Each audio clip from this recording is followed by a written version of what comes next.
안녕하세요. 오늘도 하나님의 사랑 안에서 즐겁고 행복한 하루가 되시기를 주님의 이름으로 축복합니다. 오늘 함께 나눌 하나님의 말씀은 요엘서 2장 21절로 27절입니다. 제가 봉독하겠습니다. 땅이여 두려워하지 말고 기뻐하며 즐거워할지어다. 여호와께서 큰 일을 행하셨음이로다. 들짐승들아 두려워하지 말지어다. 들에 풀이 싹이 나며 나무가 열매를 맺으며 무화과 나무와 포도나무가 다 힘을 내는도다. 시온의 자녀들아 너희는 너희 하나님 여호와로 말미암아 기뻐하며 즐거워할지어다. 그가 너희를 위하여 비를 내리시되 이른 비를 너희에게 적당하게 주시리니 이른 비와 늦은 비가 예전과 같을 것이라. 마당에는 밀이 가득하고 독에는 새 포도주와 기름이 넘치리로다. 내가 전에 너희에게 보낸 큰 군대 곧 메뚜기와 느치와 황충과 팥중이가 먹은 횟수대로 너희에게 갚아주리니 너희는 먹되 풍족이 먹고 너희에게 놀라운 일을 행하신 너희 하나님 여호와의 이름을 찬송할 것이다. 내 백성이 영원히 수치를 당하지 아니하리로다. 그런즉 내가 이스라엘 가운데 있어 너희 하나님 여호와가 되고 다른 이가 없는 줄을 너희가 알 것이라. 내 백성이 영원히 수치를 당하지 아니하리로다. 아멘. 하나님의 큰 일에 대한 반응이라는 제목으로 오늘 말씀을 함께 살펴보고자 합니다. 어제 앞에 15절로 20절에 있는 말씀에서는 하나님께서 행하시는 이 대역전 드라마, 이스라엘 백성들이 앞에서는 슬픔과 또 탄식, 또 이 군대, 또 메뚜기 재난, 이런 하나님께서 행하시는 그런 심판으로 말미암아 큰 고통 가운데 있었으나, 그러나 그들이 회개하고 하나님 앞에 또 하나님의 은혜를 구할 때 하나님께서 뜻을 돌이키시고 그들에게 풍성한 복을 부어 주실 것이다 라는 그 하나님의 약속의 말씀이 있었습니다. 그리고 오늘 21절의 말씀에 있어서는 그 하나님이 행하시는 그 놀라운 새로운 역사, 구원의 역사죠.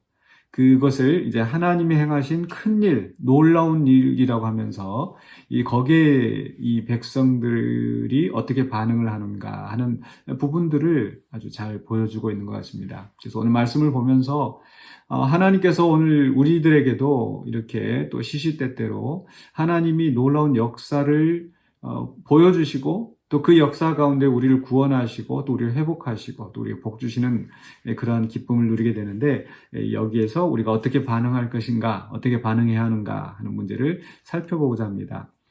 몇 가지 명령하시는 그런 말씀들이 나옵니다. 첫 번째로는요, 우리가 하나님이 크신 일을 보고 즐거워하라. 21절에 땅이여 두려워하지 말고 기뻐하며 즐거워할지어다. 또 22절에서도 들짐승들아 두려워하지 말지어다 라고 하면서 23절에 가서 시온의 자녀들아, 구원받은 하나님의 백성들을 부르면서 너희는 너희 하나님 여호와로 말미암아 기뻐하며 즐거워할지어다.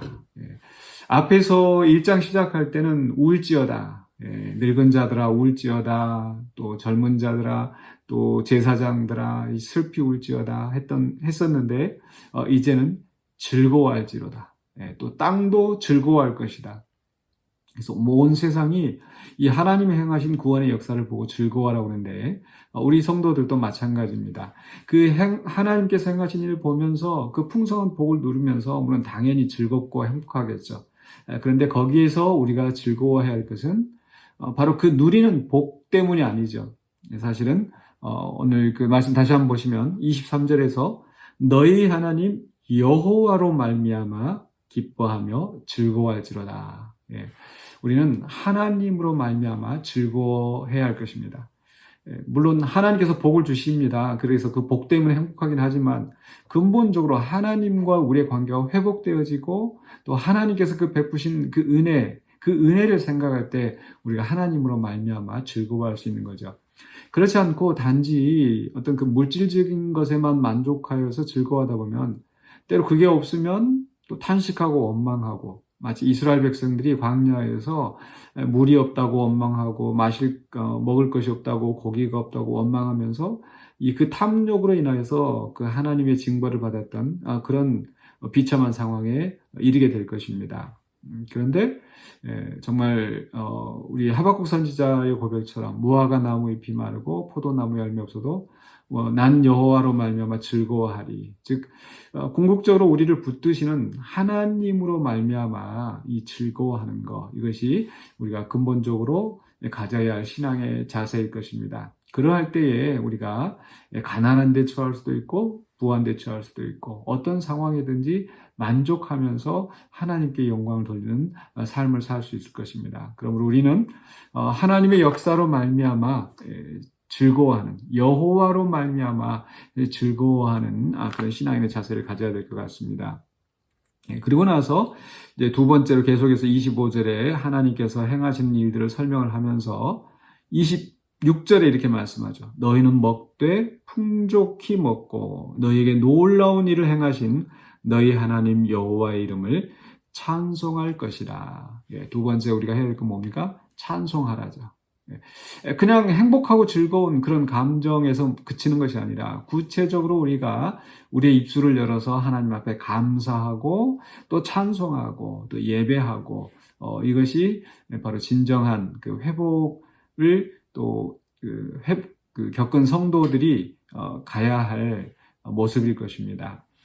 그래서 우리가 이제 문제가 해결되기 전에는 열심히 기도하고 열심히 또 이렇게 신앙생활 하는 것 같다가 문제가 해결되고 나면은 하나님을 잊어버리는, 마치 사사시대의 그런 이스라엘 백성들처럼 그런 어리석음을 반복해서는 안 되겠습니다.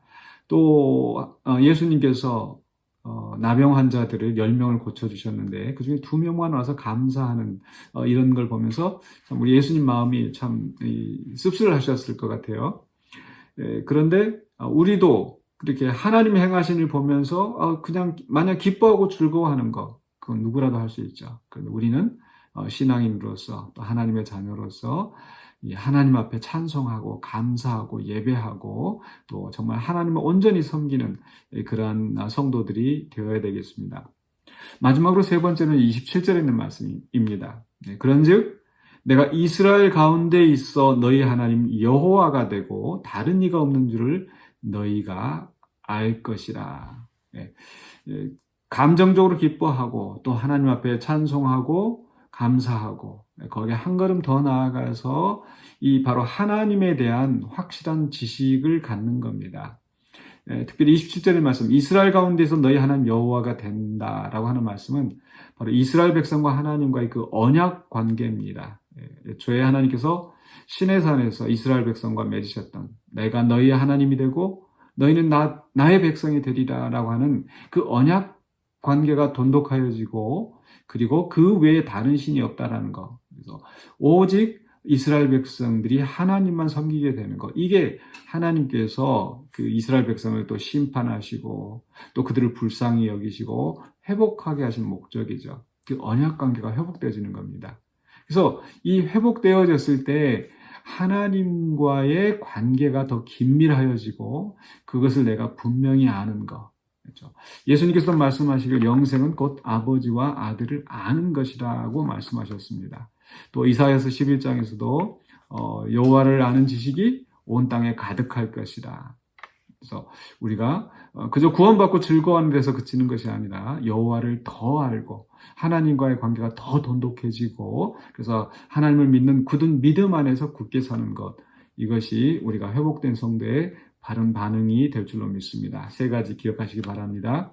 먼저 하나님께서 베푸신 은혜와 복으로 말미암아 즐거워하고, 두 번째로는요 하나님 앞에 구체적으로 찬송하고 감사하고 예배하고, 세 번째로는 오직 하나님만이 나의 하나님이라는 것을 우리가 확실히 알고 하나님을 아는 지식 가운데서 거하는 자가 되어야 될 줄로 믿습니다.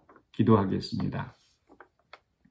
사랑해 주님 감사합니다. 우리의 삶 속에서 항상 역사하시는 하나님을 체험하며 우리가 그 하나님을 잊어버리지 않고 온전히 하나님께 감사하며 하나님께 영광 돌리는 우리의 삶이 되기를 원합니다.